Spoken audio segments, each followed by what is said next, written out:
Hi friends, I am doctor Rajendran, CMO, Deepam hospital.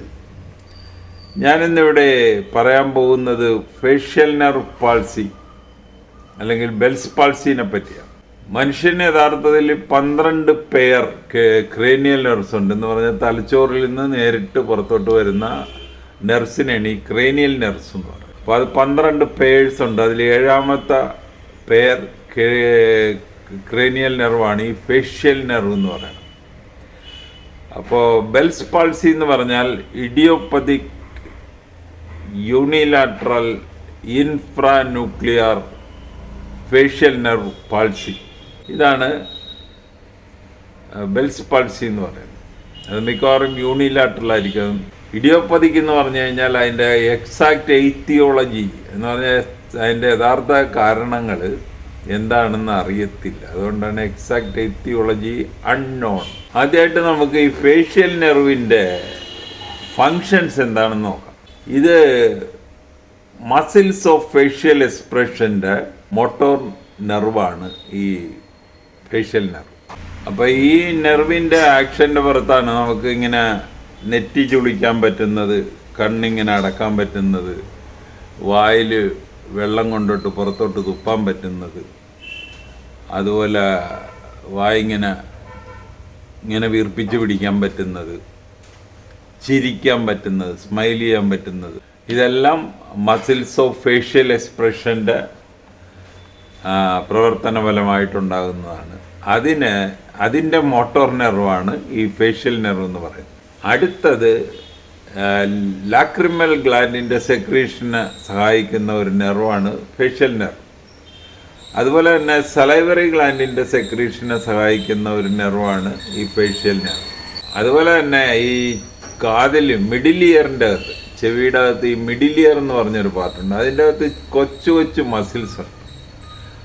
ആ മസിൽസിന് supply ചെയ്യുന്നത് ഈ നെർവാണ്.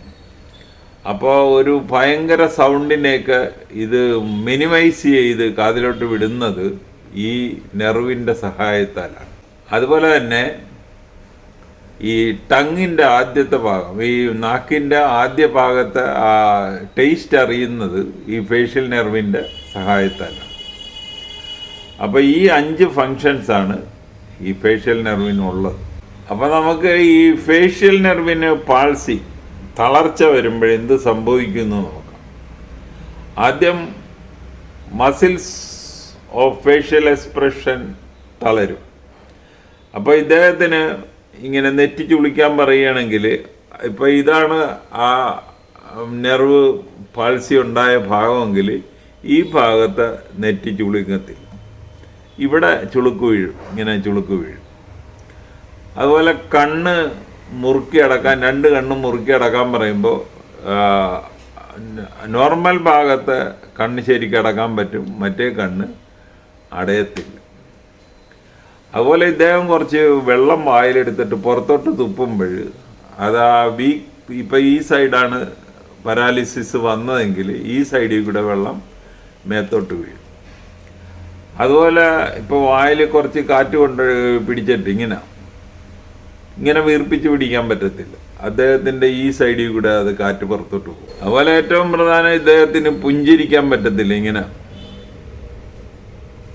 അപ്പോൾ അങ്ങനെ വരുമ്പോൾ ഈ ഭാഗത്തോട്ട്, ഇപ്പം ഇത് ആക്റ്റീവ് സൈഡും ഇത് പാരാലിസിസ് വന്ന സൈഡുമാണ്. അപ്പോൾ ഈ ഭാഗത്തോട്ട് കിറി അങ്ങ് ഓടിപ്പോവും, ഇങ്ങനെ ആയിപ്പോ പുഞ്ചിരിക്കുമ്പോൾ. പിന്നെ കണ്ണുനീരിൻ്റെ സെക്രീഷൻ വളരെ കുറയും. അതുപോലെ ഉമിനീരിൻ്റെ സെക്രീഷൻ കുറയും. അതുപോലെ ആൻറ്റീരിയർ പാർട്ട് ഓഫ് ടങ്ങിൻ്റെ ആ സൈഡിൽ, ഈ പാരാലിസിസ് വന്ന സൈഡിൽ സെൻസേഷൻ, അപ്പോൾ ആ ഭാഗം കൊണ്ട് ടേസ്റ്റ് അറിയാൻ പറ്റാതെ വരും.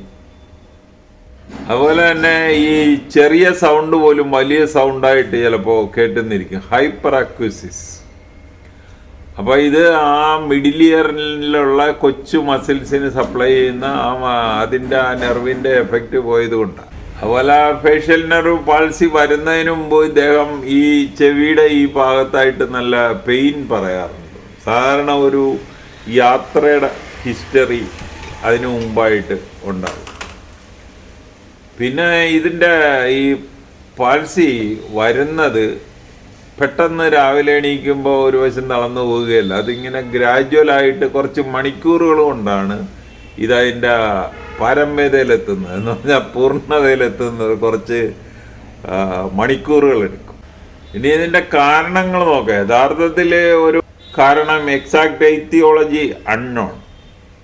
പിന്നെ മിക്കവാറും ഇദ്ദേഹം ഒരു യാത്ര ചെയ്തതിൻ്റെ ഒരു ഹിസ്റ്ററിയൊക്കെ ചിലപ്പോൾ പറയാറ്. ഇതിൻ്റെ മുമ്പത്തെ ദിവസം ഒരു യാത്ര ചെയ്തതിൻ്റെ ഹിസ്റ്ററിയൊക്കെ പറയാറ്. രണ്ട് സെക്സിനും ഇതൊരുപോലെയാണ്. അതുപോലെ തന്നെ ഏജ് പ്രശ്നമൊന്നുമില്ല. ഇന്ന ഏജിലാണ് ഇത് കൂടുതലെന്ന് പറയാനും പറ്റത്തില്ല. അതുപോലെ ചെവിയുടെ അകത്ത് എന്തെങ്കിലും ചിക്കൻ ബോക്സിൻ്റെ പോലെ കൊമളകൾ അല്ലെങ്കിൽ പാലറ്റിൽ ചിക്കൻ ബോക്സിൻ്റെ കൊമളകളൊക്കെ കാണുകയാണെങ്കിൽ ഇത് ചിക്കൻ ബോക്സ് കൊണ്ടാണോ എന്നൊരു സംശയം ഇല്ലാതെ.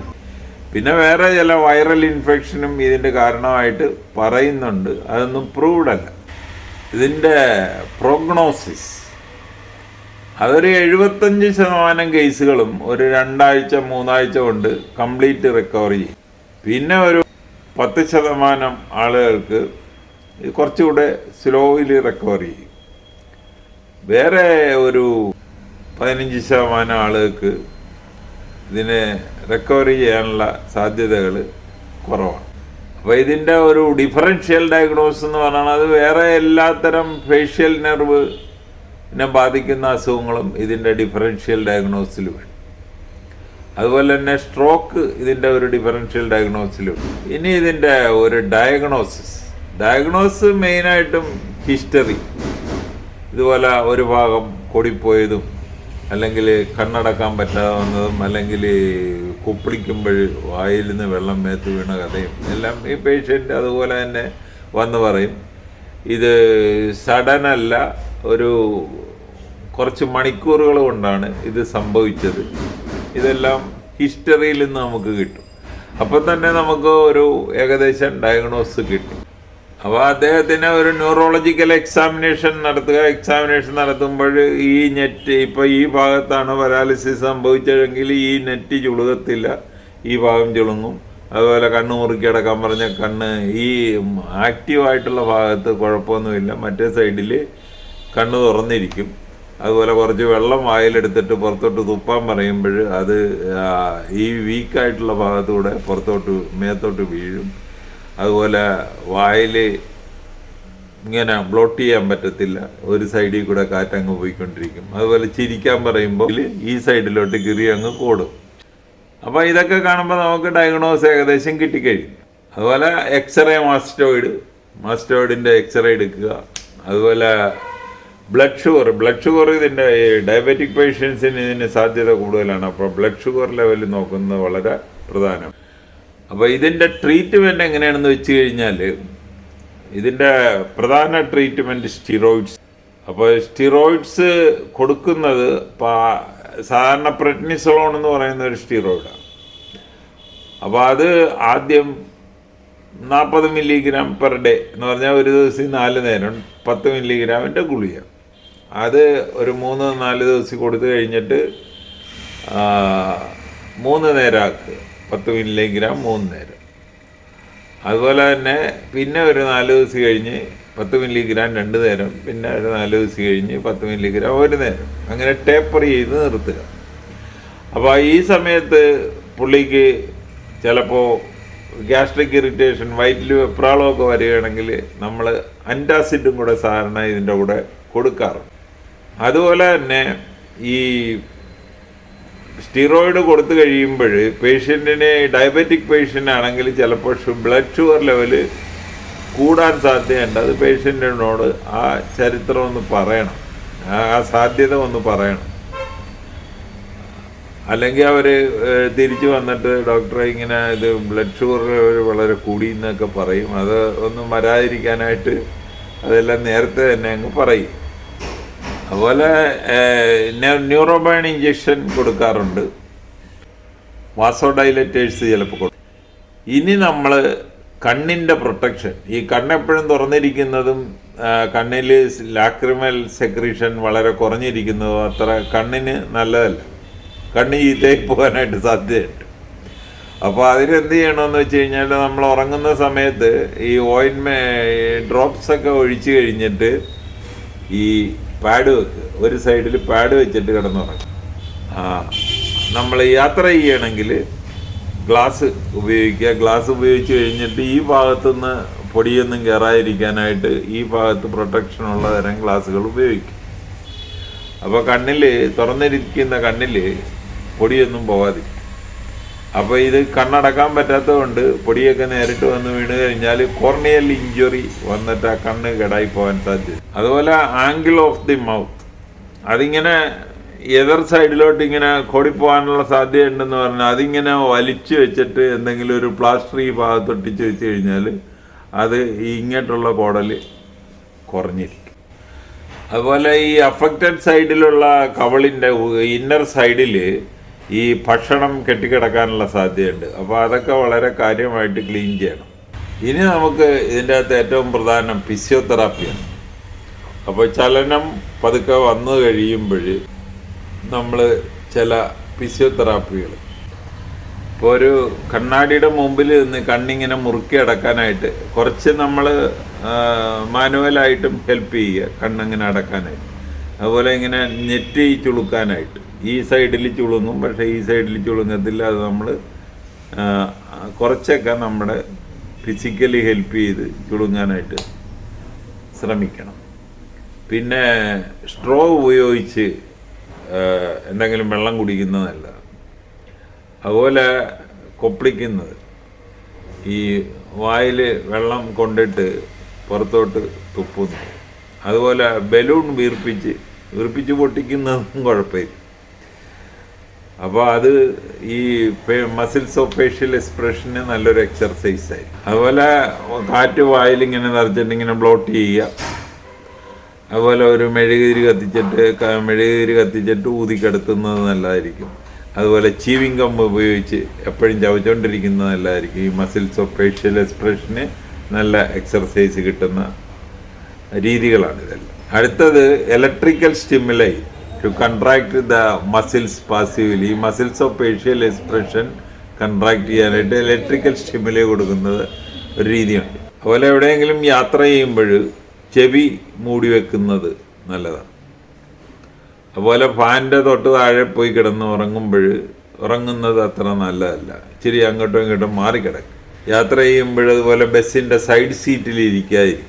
ഇനി നമുക്ക് പറയാനുള്ളത് ഈ റിക്കവറി താമസിക്കാനുള്ള കാരണങ്ങളാണ്.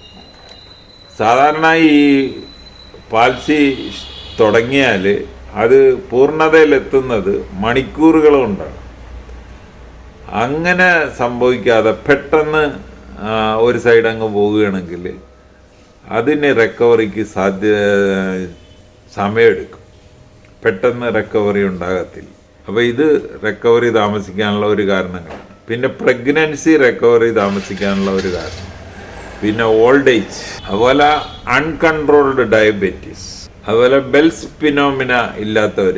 സാധാരണ ഇങ്ങനെ ബെൽസ് പാൾസി വന്നവർ ഈ അസുഖമുള്ള കണ്ണ് മുറുക്കി അടക്കാൻ പറയുമ്പോൾ ഈ കണ്ണ് നമ്മുടെ കൃഷ്ണമണി റോൾ ചെയ്ത് മേപ്പോട്ട് പോകും, ബെൽസ് ഫിനോമിന.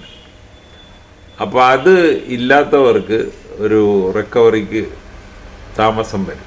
ഇനി ഇതിന് പറയാനുള്ളത് ഇതിൻ്റെ സർജിക്കൽ ട്രീറ്റ്മെൻറ്റാണ്. ഇതിൻ്റെ സർജിക്കൽ ട്രീറ്റ്മെൻറ്റ് ഇപ്പോൾ ആദ്യത്തെ 75% ആളുകൾക്കും യാതൊരു ട്രീറ്റ്മെൻറ്റിൻ്റെ ആവശ്യമില്ല.